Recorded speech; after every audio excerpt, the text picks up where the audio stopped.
नमस्कार, आप देख रहे हैं NBC 24 और मैं हूं आप सभी के साथ ब्रह्मचारी आशीष।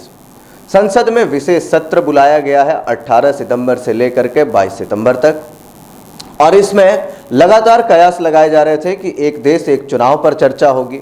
फिर कयास लगाए जा रहे थे कि एक साथ जल्द से जल्द चुनाव करवा दिए जाएं, इस पर चर्चा हो सकती है।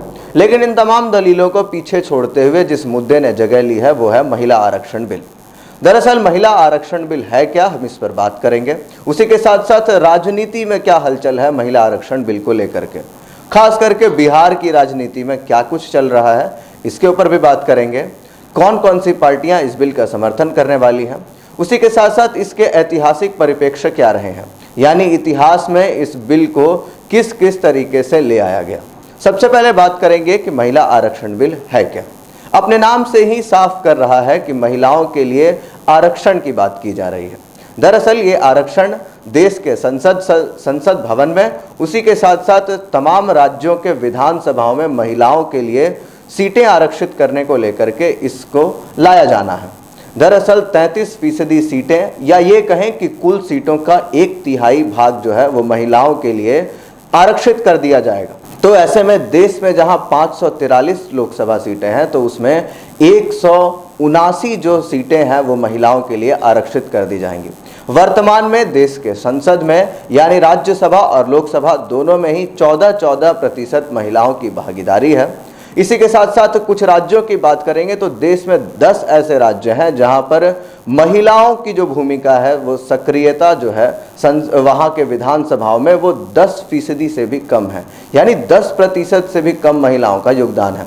ऐसे में इस बिल का लागू होना जरूरी भी था। अब बात करेंगे इसके ऐतिहासिक परिप्रेक्ष्य पे। ये मामला जो है वो आज का नहीं है। दरअसल आज से 33 साल पूर्व देश के पूर्व प्रधानमंत्री राजीव गांधी ने इसकी नींव रखी थी। लोकसभा में इस बिल को पास भी करवा दिया गया था, लेकिन उसके बाद राज्यसभा में इस बिल को पास नहीं करवा पाया गया था, यानी राज्यसभा में बहुमत नहीं मिला और इसके बाद ये बिल पास नहीं हो पाया। फिर उसके बाद 1992 और 93 में PV नरसिम्हा राव जब प्रधानमंत्री थे तब उन्होंने लोकल बॉडीज में यानी पंचायत स्तर के, म्युनिसिपल स्तर के चुनाव में 33% महिलाओं को सीट आरक्षित करवाने वाले बिल में सफलता हासिल की और सफलतापूर्वक उसको पारित कर दिया गया। अब इसके बाद एक बार फिर से प्रयास किया गया इस बिल को लाने के लिए, महिलाओं को आरक्षित करने के लिए 1998 में, जब HD देवेगौड़ा सरकार में थे और जब वो ये बिल लेकर के आए।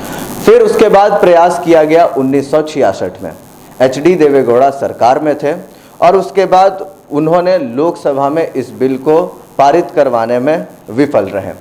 अब उसके बाद निरंतरता से 2002, 2003, 2004, 2008, 2010 में भी इस बिल को पारित करने के लिए कई बार प्रयास किए गए, लेकिन ये पारित नहीं हो पाया। अब है 2023 और 2023 के इस विशेष संसद सत्र में महिलाओं के लिए आरक्षित जो बिल ये आने वाली है महिला आरक्षण को लेकर के, इसके पास होने की संभावनाएं ज़्यादा हैं। तो अब ऐसे में बात करेंगे कि महिला आरक्षण बिल के लिए पास करने के लिए विशेष संसद सत्र क्यों बुलाया गया। दरअसल भाजपा की बहुत फजीहत हुई मणिपुर में हिंसा के बाद। मणिपुर में जिस तरीके से महिलाओं की सुरक्षा को ताक पर रख दी गई थी, ऐसे में भाजपा की जो किरकिरी हुई, भाजपा सरकार की जो बेइज्जती हुई, ठीक उसी को ढकने के लिए कहीं ना कहीं इस बिल को विशेष संसद सत्र में लाया गया है। अब इस पे बात करेंगे कि राजनीति किस तरीके से हो रही है। दरअसल नीतीश कुमार ने साफ कहा है कि ये बहुत अच्छी चीज़ है, लेकिन वहीं लालू प्रसाद यादव और तेजस्वी यादव चुप हैं। इन दोनों के सोशल मीडिया अकाउंट्स भी चुप हैं। केवल राजनीति हो रही है राबड़ी देवी के सोशल मीडिया अकाउंट से। राबड़ी देवी के सोशल मीडिया अकाउंट से कुछ बातें निकल करके सामने आ रही हैं जो इस बिल में पक्षधर हैं। दरअसल लालू यादव वो व्यक्ति हैं जिन्होंने कहा था कि मेरी लाश से होकर के ही ये बिल जो है संसद में पास हो पाएगी। उसी के साथ साथ लालू प्रसाद यादव के एक सांसद ने तो बिल को ही फाड़ दिया था, सुरेंद्र यादव, जो कि जब पहले एक बार बिल आई थी संसद में उस समय इन्होंने बिल फाड़ दिया था। अब ऐसे में लालू प्रसाद यादव क्या फिर अपनी कोई प्रतिक्रिया दे सकते हैं? जो पहले पूरा विरोध करते थे वो इस समय चुप हैं। यानी कि साफ है कि अगर लालू प्रसाद यादव बोलेंगे तो महिलाओं के वोट बैंक से हाथ गंवाना पड़ सकता है। हाथ से कहीं ना कहीं महिला की वोट बैंक जा सकती है। ऐसे में भाजपा भी अपने मणिपुर के हिंसा जो हुई थी उसको ढकने का प्रयास कर रही है इस बिल को ला करके। उसी के साथ साथ तमाम विपक्षी दल भी शांत हैं, तमाम विपक्षी दल भी सरकार के साथ हैं, क्योंकि मामला ही कुछ ऐसा है, क्योंकि यहाँ पे सब किसी का साथ आना जरूरी है। अब ऐसे में देखना होगा कि ये बिल अब की बार पास हो पाता है या नहीं। उसी के साथ साथ अगर पास हो जाता है तो किस तरीके से कौन कौन से उम्मीदवारी जो है महिलाएं अब की बार संसद में पेश करेंगे, अब देखना होगा कि किस तरीके से ये सारी चीज़ें होती हैं। दरअसल महिला आरक्षण बिल में एक और चीज़ है, ये जो 33% सीटें कहीं ना कहीं महिलाओं के लिए आरक्षित होंगी, इनमें सब आरक्षण भी दिया जाएगा, यानी उप आरक्षण भी होंगे इसमें। ये उप आरक्षण SC ST और एंग्लो इंडियन जो हैं उनके लिए होगा। तो बाकी तमाम अपडेट्स के लिए बने रहिए NBC 24 पर।